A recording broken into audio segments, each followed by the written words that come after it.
Tired of dealing with annoying flies, fruit flies, and gnats in your home? The Zevo Flying Insect Trap is your ultimate solution.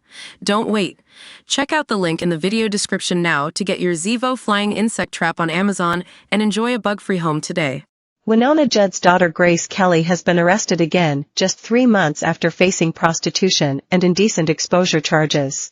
Kelley, 28, who admitted 2 charges following her arrest for exposing herself beside a highway in April, was arrested in Carroll County, Georgia on August 3 on 3 misdemeanor counts: fleeing or attempting to elude an officer, driving with a suspended/revoked license, and using motorcycle equipment improperly.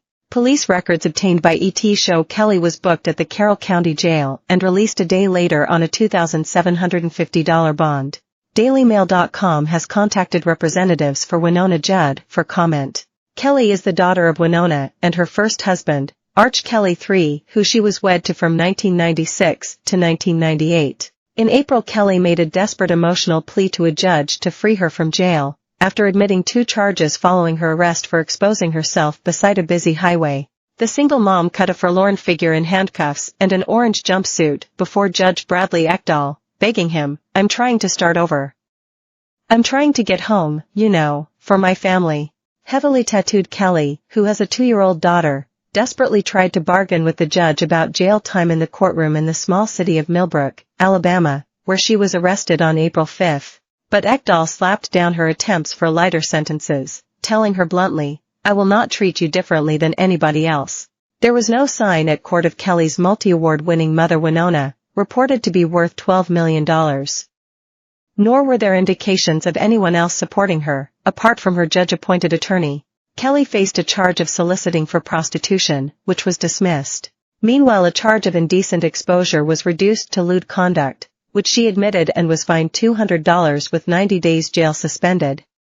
It means she will not have to register as a sex offender, because it is a Class C misdemeanor. Kelley also admitted obstructing government officials, effectively not cooperating with police when arrested, and for that was fined $500 and sentenced to 90 days in jail, with 30 suspended. In total, her fines and costs total $1,122, and she is still on a $3,000 cash bond. Judge Ekdahl told her she had 39 days jail time left when days served were taken into account. As that sunk in, Kelley pleaded about getting back to her family and tried to bargain, "Can you sentence me to 60 days, with 30 suspended?" But her court-appointed attorney David Musgrove told the bench, she doesn't have access to money right now and is not expecting anyone to come up with some anytime soon. After the case, he told DailyMail.com, she has no means to pay the fine or bond. If she did, she might stand a chance of being freed if the monies were paid, and I made an application to the judge. Judges can consider that. But that's not happening today.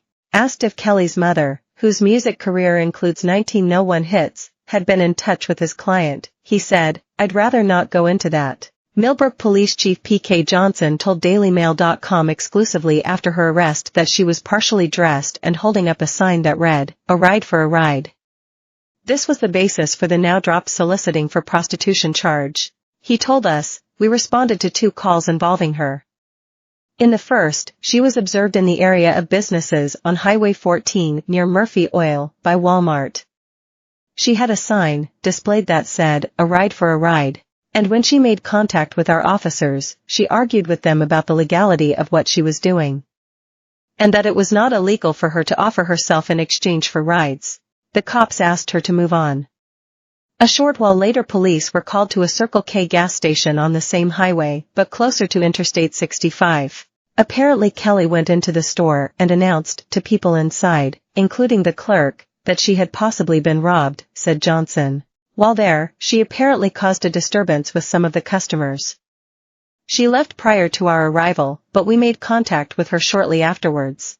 Officers found Kelley had moved on to where the highway intersects with the interstate.